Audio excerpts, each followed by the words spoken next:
বিসমিল্লাহির রহমানির রহিম। আসসালামু আলাইকুম। স্বাগত জানাচ্ছি কুকিং বাই সুভাষ মমে।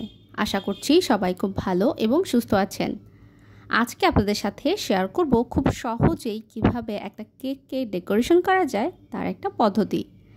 চলুন দেখে নেওয়া যাক এই কেকটাকে আমি ঠিক কিভাবে ডেকোরেশন করে নিয়েছি।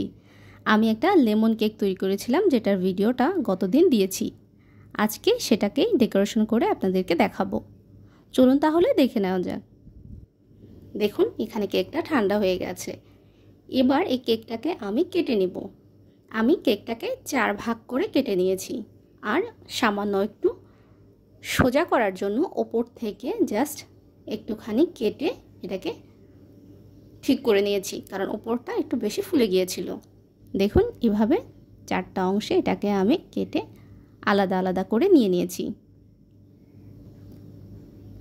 এবার আমি ক্রিম তৈরি করে নিব। সেজন্য একটা বাটিতে আমি বাটিটাকে 1 ঘন্টার মতো ফ্রিজে রেখে দিয়েছিলাম।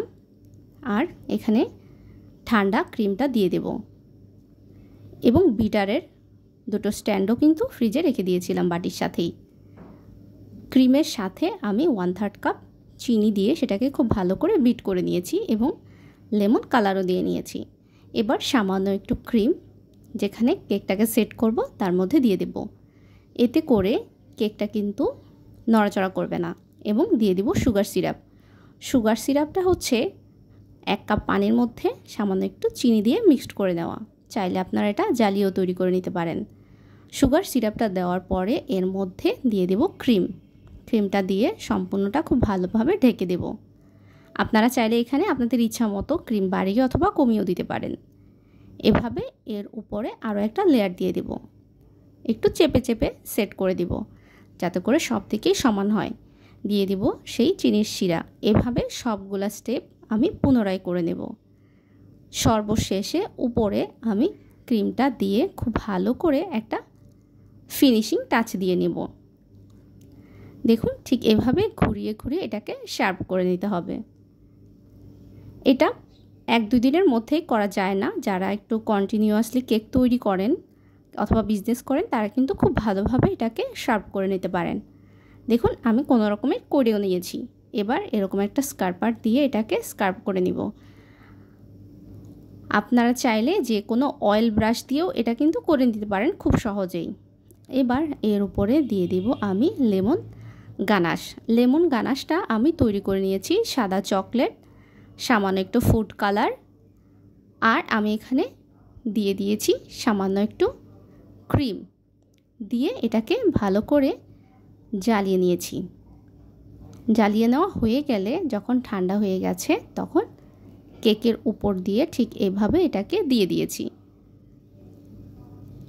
এটা দেওয়া হয়ে গেলে কমপক্ষে 15 থেকে 20 মিনিট ফ্রিজে রেখে চিল করে নিতে হবে, অন্যথায় কিন্তু উপরে ক্রিমটা খুব ভালোভাবে বসতে চাইবে না।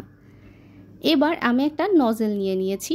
সেই নজেলটা দিয়ে এবং ক্রিমটাও পাইপিং ব্যাগে ভরে নিয়েছি। এভাবে ছোট ছোট করে গোলাপ তৈরি করে নিয়েছি। দেখুন একদম ইজি।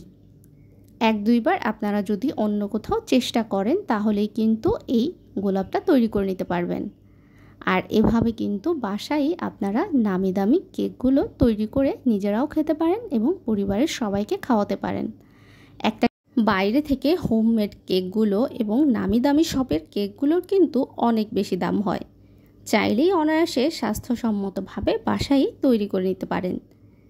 আমার আজকের এই রেসিপিটি দেখার জন্য অনেক ধন্যবাদ।